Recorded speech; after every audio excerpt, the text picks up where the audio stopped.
Every Friday night, someone in my family turns into a creature.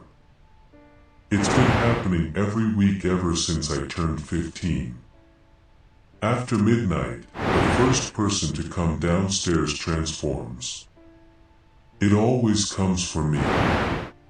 I'm the closest person since I stay in the single bedroom downstairs. Everyone else stays in the rest of the rooms upstairs. The first night it happened, I was scrolling on my phone past midnight, taking a break after finishing my homework. I heard my mom's footsteps come down the stairs but didn't give it much attention. Around this time, it wasn't unusual for her to get a cup of water or clean up things left on the kitchen table. I heard the clink of her cup and the flow of water. Next, a moment of silence, and then another clink when she put the cup down. Then, her footsteps suddenly quickened into a flurry of pitter-patters. Like someone flipped a switch, she was suddenly walking faster than humanly possible. Towards me. I dropped my phone. My mind scrambled to react. Her figure emerged from the door. She looked, well, different, to say the least. Her limbs stretched out on either side of her body, making her arms and legs equal length. The nails on her fingertips elongated to look like claws. Running on all fours, her hair was in thin, long strands, and was black, which differed from its usual brown color. Her back bent in an unnatural way where you can see her spine and shoulder blades pop out when she walked, like the way a lion or a tiger looks when they move. She looked like she was made out of skin and bones, making her regular clothes sagged off of her impossibly skinny new form. I opened my mouth to scream. She lunged at me. The moment she grabbed me, I went still. Pain seared down my arm. My mom, or whatever she turned into, stepped back to analyze me. It took me a second to figure out I wasn't frozen in fear, but just frozen.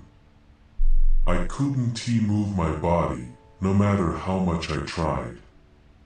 My mind was panicked, but my body couldn't express it, nor could I cry. The creature walked out of the room. I didn't start moving again until a full 24 hours later. I couldn't eat or sleep, I was just frozen in time. The entirety of Saturday, my family lived on without me.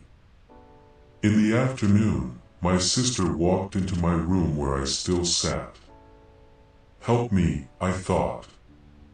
Please tell me what is happening. Instead, she turned towards my empty desk chair, greeting me and asking a question. After a moment, she responded to an answer like I was there. I wasn't sure what they were seeing, but it's clear that they were seeing and living with another me living my life for me. When I was released on Sunday a little after midnight, I tried asking my parents about the situation. They told me to stop making up stories. There were large gashes on my arm where the creature had grabbed me. I still have scars there. My family acts like it's always been there. Over the next few days, I stationed myself near my bedroom door every night, listening closely to every little movement after 12. I came to learn that this only happened on Friday nights and anyone in my family could turn into the creature, not just my mom. The solution to this problem was to simply lock the bedroom door when the time came. The creature would screech and scramble on the other side, but it wasn't strong enough to knock the door down. Its hands reached under the doorframe, scratching at the carpeted floor, but it was futile. Over time, it became something of a joke. I would lock the door and listen for the quick footsteps before saying something like "shut up" or "fuck off." Without fail, it always evoked a loud screech from the creature, and then I would laugh as it crashed against the door. The funny thing was, each one of my family members has a different screech, so I could tell who it was by listening to their vocalizations.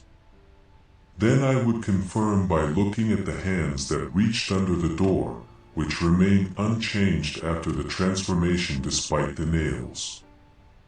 This did have downsides though.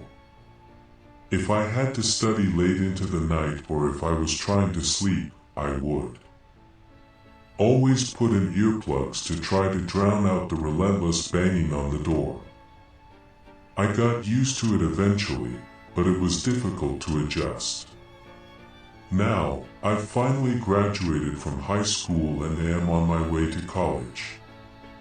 I've dreamed about this for years, about not having to stay on my toes on Friday nights and enjoying it just like everyone else. I met my roommate Emily a few days ago. Everyone was moving into the dorms since school was starting soon. We clicked right away, becoming best friends like we have known each other for years. We spent some time exploring campus and partying together. She was the best roommate I could ever hope for. But everything changed. The day passed like normal. I spent the morning meeting new people in school events and then hanging out with Emily. After nightfall, we went downtown to get dinner and raced each other to the arcade. I haven't had this much fun on the weekends for a long time, too focused on studies to do so. Eventually, I went back to the dorms, Emily close behind me. It was well past midnight. We both prepared for bed. After scrolling on my phone for a few minutes, I laid down to sleep, only to hear scrambling beside me. I turned to see what was going on. My roommate was stationed in the farthest corner of the room, hands grabbing the walls for stability, looking at me with a terrified expression. "What are you?" I was immediately confused. We had spent the entire day together, and I didn't understand what she was asking me. Then I noticed the long gashes on her arms. Realization stabbed me like a knife. The Emily that I had been with the entire day was not the real Emily. In fact, it was the Emily that was put into my mind. Just like the way my sister saw another me. She had been frozen until now. I didn't mean to make her go through that. I never meant to hurt her. I told her everything.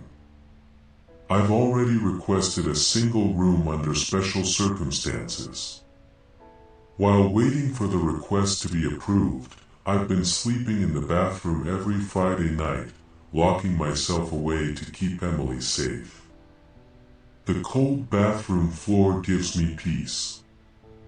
It ensures that I won't be able to hurt anyone ever again, on top of taking a day out of their lives. I'm sure I won't be able to live a normal life now. Maybe it's better if I'm locked up forever.